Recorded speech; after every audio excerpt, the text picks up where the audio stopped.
بسم اللہ الرحمن الرحیم۔ اللہ اکبر۔ اللہ کے محبوب علیہ السلام نے مردوں کو عورتوں کے ساتھ اور عورتوں کو مردوں کے ساتھ حسن سلوک کرنے کی تلقین ارشاد فرمائی، اور آقا کریم نے جو آخری وصیت اپنی امت کو کی، اس کے بعد حضور علیہ السلام کا وصال ہو گیا۔ اس کے بعد کوئی وصیت نہیں ہے حضور کی زبان سے جو نکلی ہو۔ فرمایا لوگوں میں تمہیں دو چیزوں کی وصیت کرتا ہوں، ایک الصلاۃ نماز یعنی نماز کو نہ چھوڑنا، اور دوسری وصیت یہ تھی کہ میں دو کمزوروں کے بارے میں تمہیں اللہ سے ڈراتا ہوں، ایک غلام اور دوسری تمہاری بیویاں۔ ان دو کمزوروں کے بارے تمہیں اللہ سے ڈراتا ہوں، ان پہ ظلم نہ کرنا۔ انہوں نے بھاگ تو جانا نہیں ہے، گھر سے نکل تو جانا نہیں ہے، تو ان پہ ظلم کرو گے تو یہ دکھی ہو جائیں گے۔ تو آقا کریم علیہ السلام نے فرمایا ان دو کمزوروں کے بارے میں تمہیں اللہ سے ڈراتا ہوں۔ بلکہ اس قدر حضور نے عورتوں کی نزاکت کا لحاظ رکھا۔ ایک سفر پہ تھے، ایک شخص اونٹوں کو ہانک رہا تھا، اس کا نام تھا انجشا۔ تو وہ جلدی اونٹوں کو نا ہانکنے کی کوشش کر رہا تھا تاکہ جلدی پہنچ جائے۔ تو آقا کریم نے فرمایا انجشا آہستہ، فرمایا یہ جو اونٹوں کے اوپر عورتیں بیٹھی ان کی طرف اشارہ کر کے کہا یہ نازک آبگینے ہیں، کہیں ٹوٹ نہ جائیں۔ عورتوں کو نازک آبگینے قرار دیا۔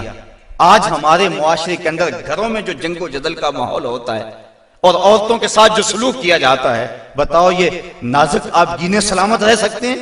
حضور نے تو فرمایا انجشا اپنے اونٹوں کی رفتار کو کم کرو، کہیں یہ نازک آبگینے نہ ٹوٹ جائیں۔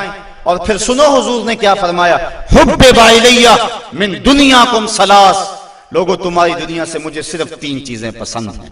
رنگ و نور سے سجی ہوئی یہ کائنات تمہیں مبارک ہو، یہ بزم کواکب کا نور، یہ افلاک، یہ زمین، یہ لہلہاتے ہوئے سبزے، یہ کائنات کا حسن، یہ کوس قزا کی رنگینیاں، یہ بہاروں کے رنگ، یہ پربتوں کی کتاریں، یہ مرغن غذائیں، یہ انواع و اقسام کے پھل، زندگی کا سارا حسن، یہ موسموں کا نور اور روشنی، سب کچھ تمہیں مبارک ہو۔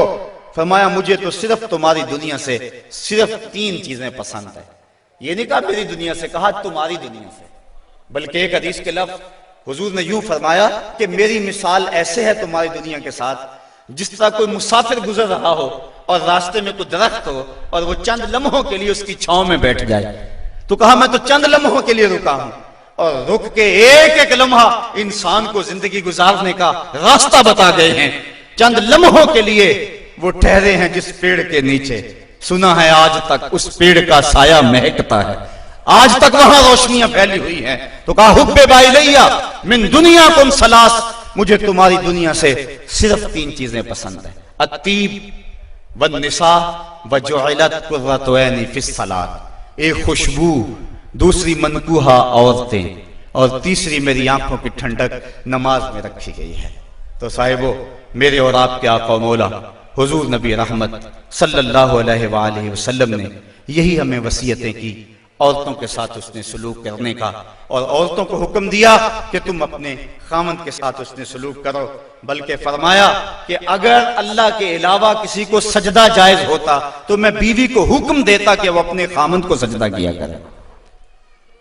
عورت کو یہ بھی اذن نہیں ہے کہ وہ مرد کی اجازت کے بغیر گھر سے نکلے۔ اگر مرد پابند کرنا چاہے عورت کو ہمت نہیں ہے کہ نکلے، شریعت نے منع کیا۔ بلکہ حضور نے ارشاد فرمایا جب کوئی عورت مرد کی رضا اور اذن کے بغیر گھر سے باہر نکلتی ہے تو آسمانوں کے سارے فرشتے اس عورت پہ لعنتیں نازل کرتے ہیں، اور پھر جب وہ گزرتی ہے جن راہوں سے، انسانوں اور جنوں کے علاوہ باقی ہر درخت، ہر پتھر، ہر شے جو راستے میں آتی ہے اس عورت پہ لعنت بھیجتا ہے۔ تو عورت کو مرد کے اذن کے بغیر گھر سے نکلنے سے روکا گیا۔ اس کو کہا کہ تو گھر میں ٹھہری رہنا، تیری یہ وفا کا تقاضا ہے۔ اور تو دوسرے مرد کو حکم دیا گیا کہ تو نے اس کا خیال رکھنا ہے، جو خود کھائے اس کو کھلائے، جو خود پہنے اس کو پہنائے۔ اگر کوئی نوبت تکرار اور لڑائی کی آ جائے اس کے چہرے پہ نہیں مارنا۔ بعض علماء نے کہا کہ اگر مارنا ناگزیر ہو جائے، جس طرح کہ سورہ نساء میں اللہ تعالیٰ نے فرمایا کہ اگر ان سے کوئی ایسا کام سرزد ہو جائے تو پھر ان کو مار لو، تو اس کی شرط لگائی کہ مار علم والی نہ ہو، بلکہ اس سے ذہنی تکلیف کو جانا مقصود ہو. اور بعض نے کہا کہ مسواک کی مقدار کے اندر روئی لے کر اس روئی کا ایک ڈنڈا بنایا جائے اور روئی اس عورت کو ماری جائے. اب بتاؤ روئی کے ڈنڈے مارنے سے عورت کو کوئی تکلیف ہوگی یا سرہانہ پکڑ کے اس کو مارو گے تو کوئی تکلیف ہوگی؟ تو مقصد عورت کے اوپر مرد نے اپنے غصے کو نکالنا ہے، ورنہ یہ ایک ایسا نازک آبگینہ ہے کہ اگر تم ڈنڈوں سے مارنے لگو گے، ٹھڈوں سے مارو گے اور زبان سے گالیاں دے گے تو یہ مقدس رشتہ اور یہ نازک آبگینہ ٹوٹ جائے گا اور گھر کا ماحول خراب ہو جائے گا. وہی میاں بیوی کامیاب زندگی گزارتے ہیں اور انہی کی اولادیں درست ہوتی ہیں جو ان چیزوں کا لحاظ اور خیال رکھ کے محمد عربی کی سنت سیرت پہ عمل کرتے ہیں، اور جنہوں نے اپنے گھر کو جنگ کے نقشے میں بدلا ہوا ہوتا ہے. وقتی طور پہ وہ روب جھاڑ بھی لیں لیکن ان کی زندگی کے اندر حسن اور طمانیت نہیں ہوتا. تو آج میں نے اس نشست کے اندر یہ چند باتیں آپ کے سامنے رکھیں. اللہ تعالیٰ جل شانہ کی بارگاہ میں دعا ہے کہ مجھے اور آپ کو رسول کریم کے بتائے ہوئے راستوں پر چلنے کی توفیق عطا فرمائے، اور حضور نے جس طرح اپنی ازواج کے ساتھ حسن سلوک کیا ہے اس طرح ہمیں حضور کے نقوش پا کی برکتیں عطا فرمائے اور زندگی کا حسن ہمیں عطا فرما دے.